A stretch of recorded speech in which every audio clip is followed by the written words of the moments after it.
삶의 작은 일에도 그 맘을 알기 원하네.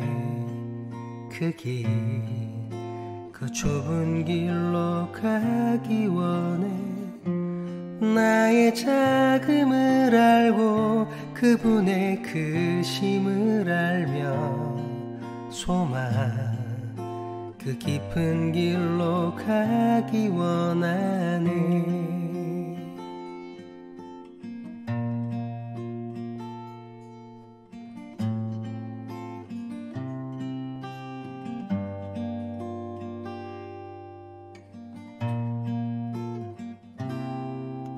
저 높이 솟은 산이 되기보다 여기 움직한 동산이 되길. 내 가는 길만 비추기보다는 누군가의 길을 비춰준다면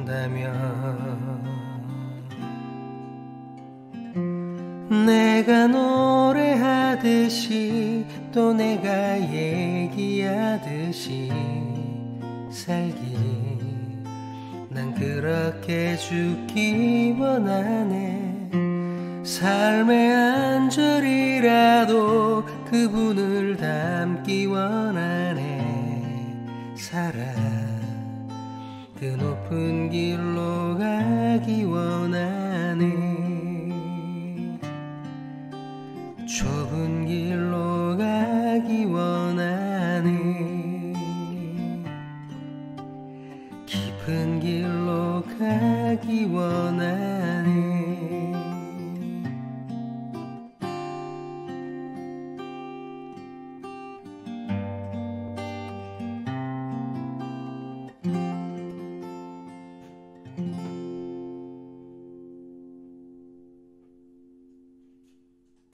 예, 오늘은 호세아 6장 1절에서 11절까지의 말씀으로 회개 같지 않은 회개라는 제목으로 함께 말씀을 나누려고 합니다. 오늘 본문인 호세아 6장은 호세아의 주제와도 같은 부분입니다. 호세아 전체의 메시지가 오늘 본문에 함축되어 있다고 봐도 무방합니다. 호세아 5장 마지막 부분에서 하나님께서는 이스라엘을 떠나 외면하실 것이라고 말씀하셨습니다. 이것은 이스라엘의 영적 간음 때문이었죠. 그런데 이제 그런 중에도 하나님께서는 이스라엘이 다시 하나님을 찾게 될 것을 기대하셨습니다. 고난으로 인하여 하나님을 찾을 수밖에 없을 것이라고 전하십니다. 오늘 본문인 6장에 들어서는 그 주님의 기대대로 이스라엘이 다시 하나님을 찾는 모습을 그리고 있습니다. 그리고 그에 대한 하나님의 반응이 6장 전체의 내용입니다. 그런데 그 이스라엘의 회개에 대한 하나님의 반응은 한탄이었습니다. 한탄.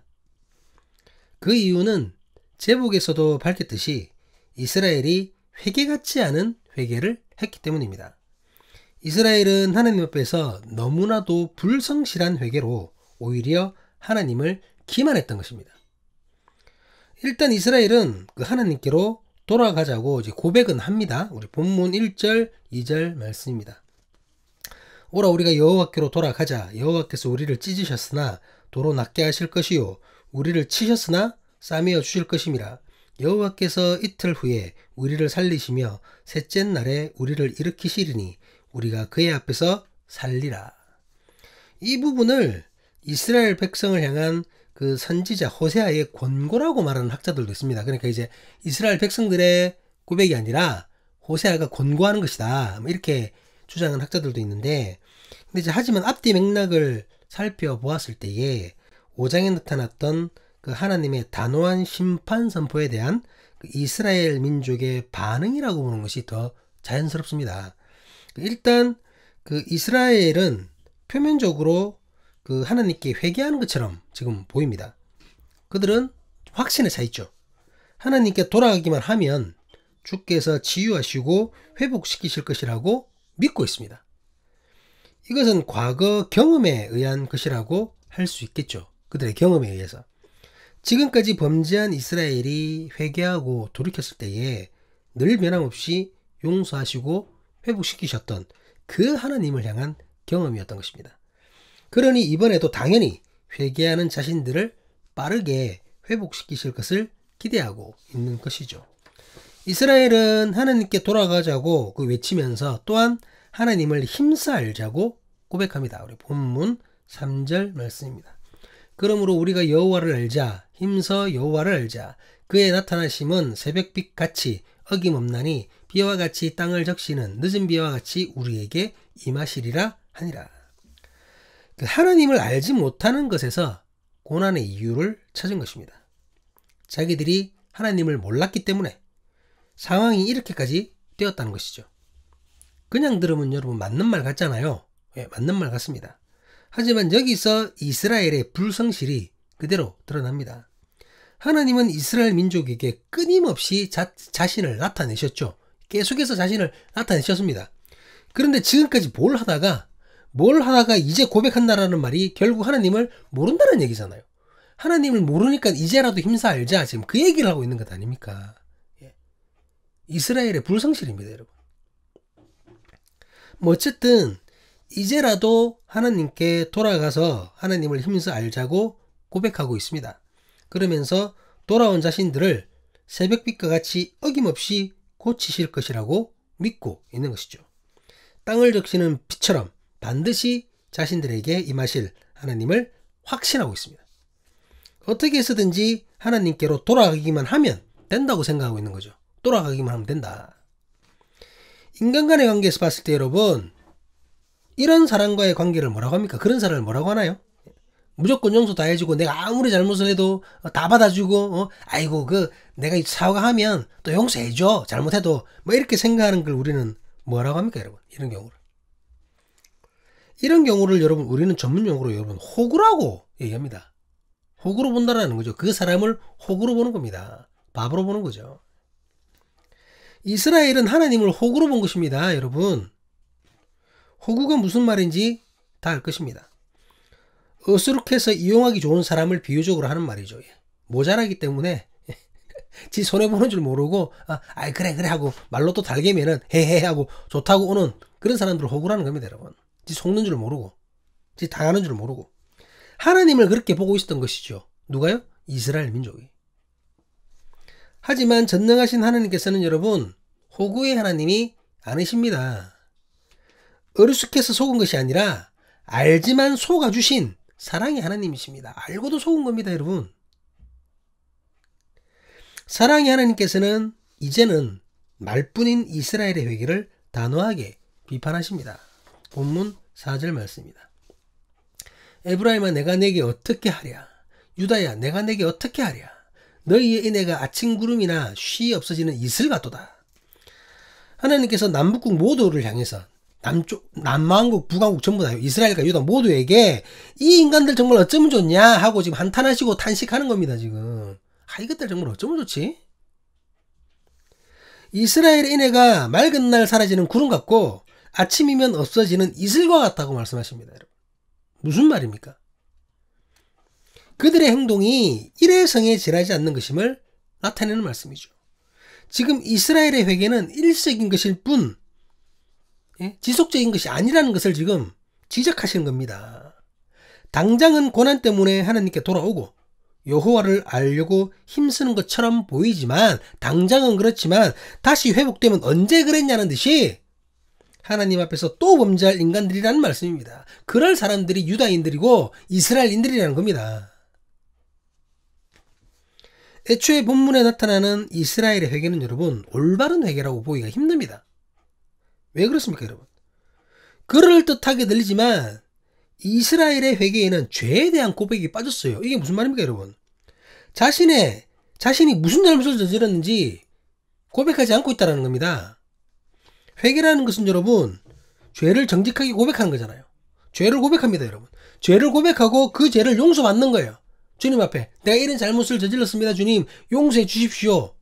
자기 잘못을 솔직하게 고백을 한다는 겁니다. 그런데 여러분 지금 본문을 읽어보면 뭐가 빠졌나요? 죄 고백이 빠져 있습니다. 그냥 하나님께 돌아가겠다고 여러분 막무가내 때를 쓰고 있는 거예요. 자기들이 무슨 죄를 졌는지 고백도 하지 않고 그냥 아이고 나 돌아갈 거야 막 이러고 있는 겁니다 지금. 그럼 용서해 주시겠지? 이상한 확신을 가지고 여호와를 힘써 알기만 하면 다 용서하실 거라고, 그렇게 내가 폼만 잡으면 주님께서 다 회복시켜 주실 거라고, 그렇게 하나님을 호구로 보고 있는 겁니다.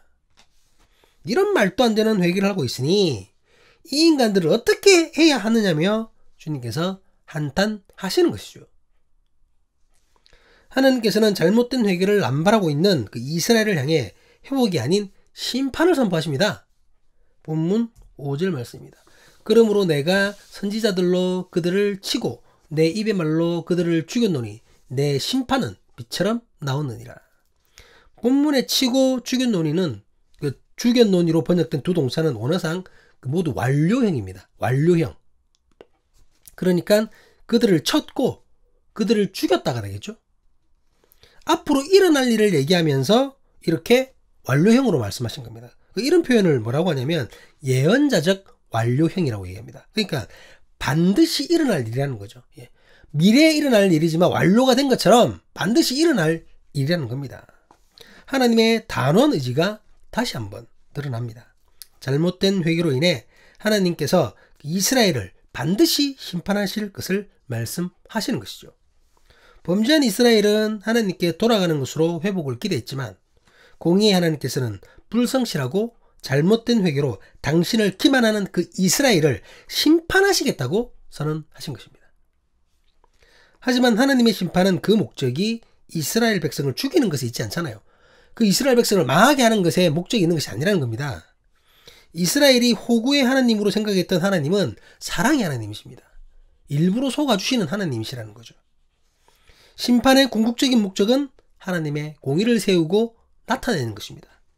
그렇기에 하나님의 심판은 주의 공의를 드러내며 빛처럼 임하시게 될 것입니다. 이스라엘을 깨닫게 하시겠다는 거죠. 하나님께서는 거짓 회개로 자신을 기만한 이스라엘을 향해 분명하고도 명확한 당신의 뜻을 선포하십니다. 본문 6절 말씀입니다.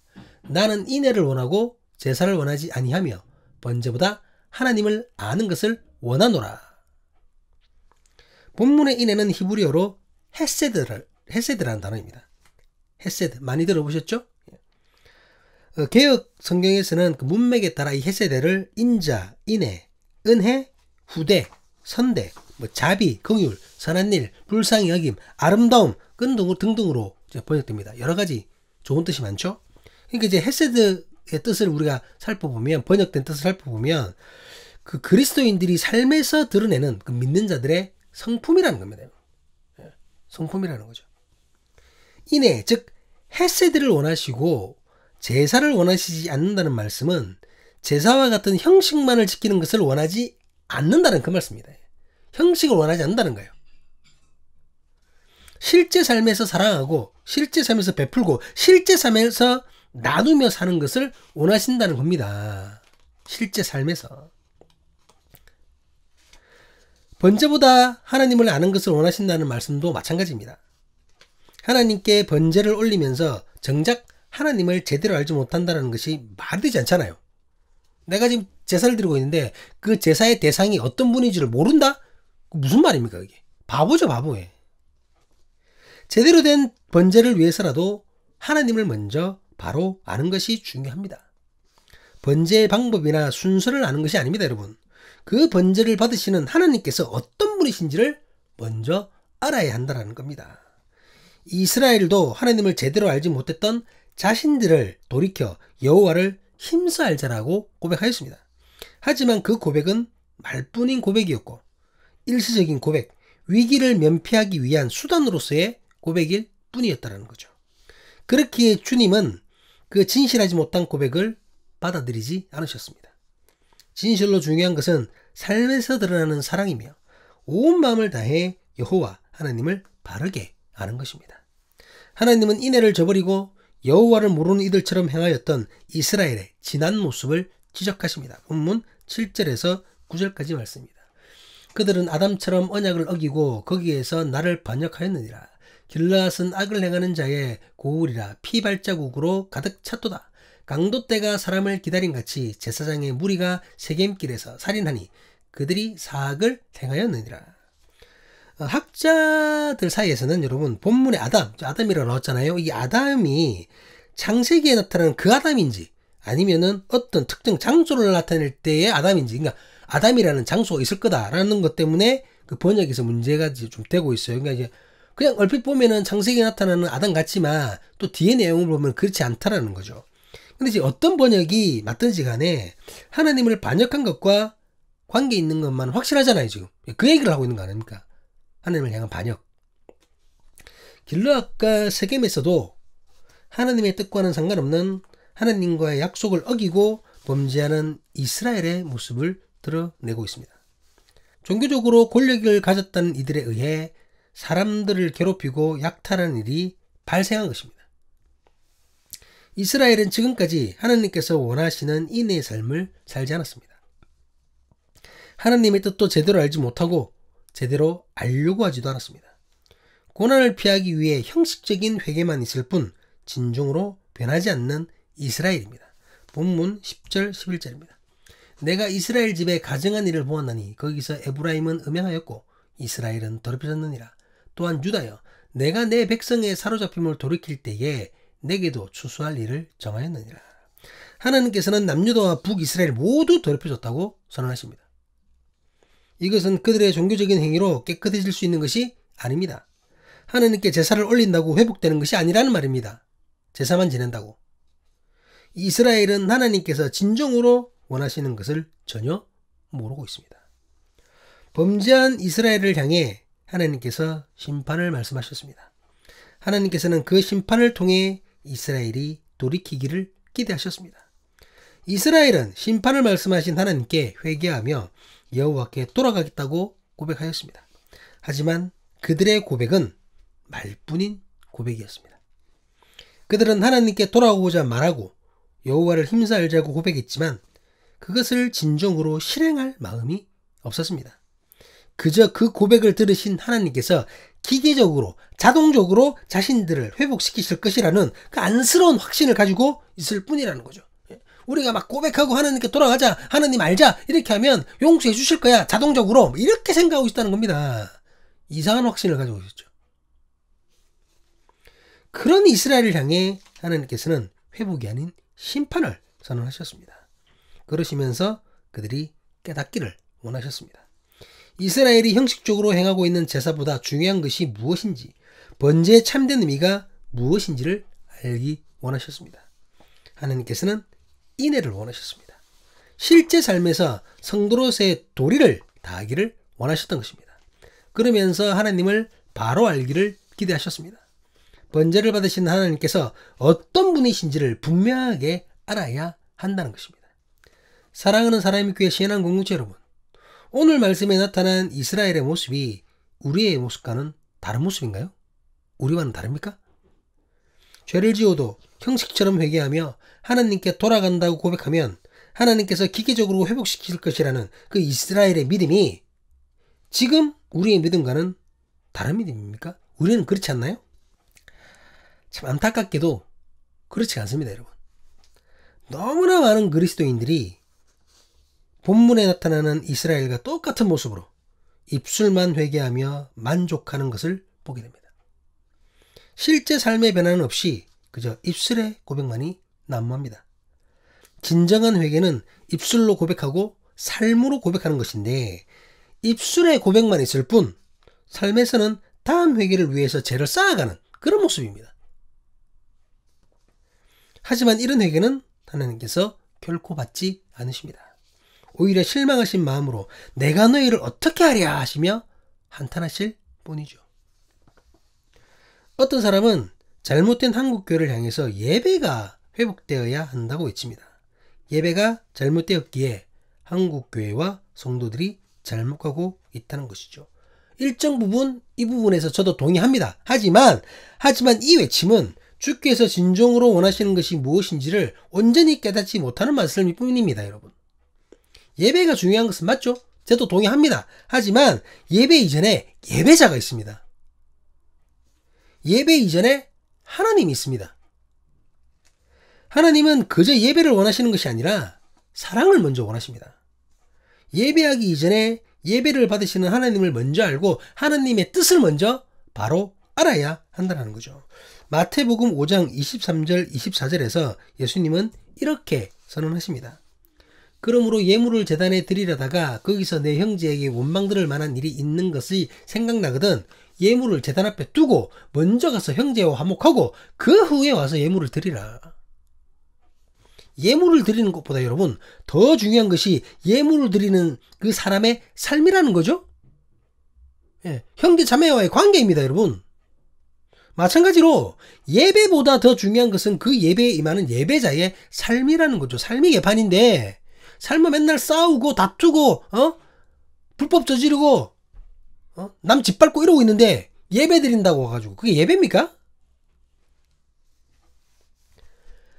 예배보다도 더 중요한 것은 예배자의 삶이며 그 삶을 인도하시는 하나님의 뜻을 바로 아는 것이라는 사실을 우리는 잊지 말아야 합니다. 반드시 기억해야 됩니다. 하나님께서는 형식으로만 이루어진 관계를 원하지 않으십니다. 하나님께서는 삶에서 나와 함께 하시기를 원하십니다. 아니, 함께 하여야만 합니다. 그래야 내가 삽니다. 그래야 우리가 삽니다. 예배 속에서만 나의 하나님이 되시는 것이 아닙니다.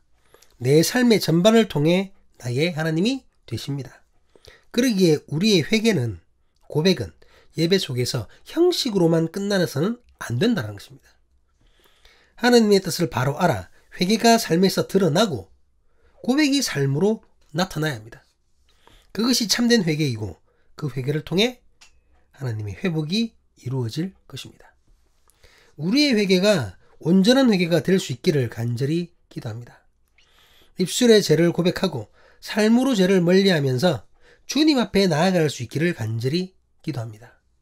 주께서 진정으로 원하시는 것, 제사보다 인애, 번제보다 하나님을 아는 것에 최선을 다하는 우리가 될 수 있기를, 살아있는 교회 신앙 공동체가 될 수 있기를 살아계신 예수 그리스도 이름으로 간절히 간구합니다. 기도하시겠습니다.